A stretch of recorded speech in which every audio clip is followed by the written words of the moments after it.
میگم مامان تو داری کارات میکنی سرت گرم بشه، من این داستانه رو برات تعریف کنم. چه خوب، بگو. یه زندگی نامه است.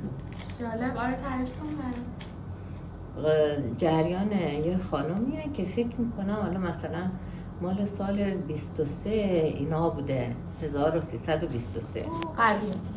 قدیم.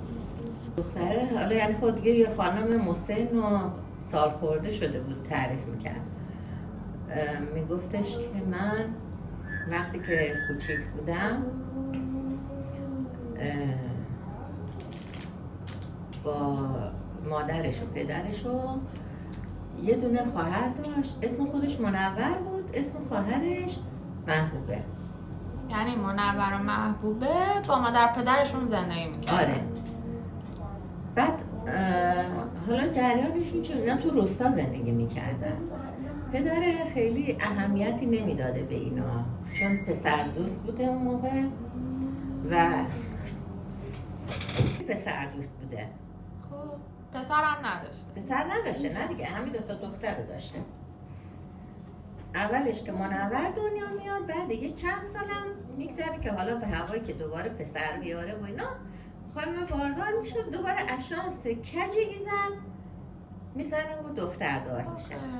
آره. بعدم خوشگل دخترای خوشگل، چون زنه مادر این دخترها زن خیلی خوشگلی بوده. ولی خب پدره از اونجایی که یه مرد قدیمی بوده و تو روستا زندگی میکرده و اینا، بیشتر پسر براش مهم بوده دیگه تا دخترها.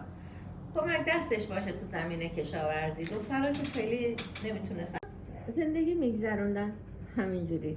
بابا هم نه بهشون خرجی میداد نه رخت و لباسی برای دخترها میخرید. دختر دومی که دنیا اومد که دیگه اصلا بابای نگاهی بچه نکرده بود. هرچی به قول خودشون خانجون مادر مرده بهش میگفته بیا ببین چه دختر خوشگلی، چه چیزی. مادر بزرگشون، بزرگ پدرشون. آره. اصلا اهمیتی نمیداده به مادر این دختر. بسیار عاشق پدرشون بوده. گویا اصلا حالا قضیه ازدواج این دوتا اینجوری بوده که مرد اول یه زنی داشته، بعد بچه دار نمی شده. مادر این دختر از موقعی که کوچیک بوده با خونه بابای اسمش الیاسه باباشون همسایه بودن. از همون بچگی این مرد رو دوست داشته، عاشقش بوده.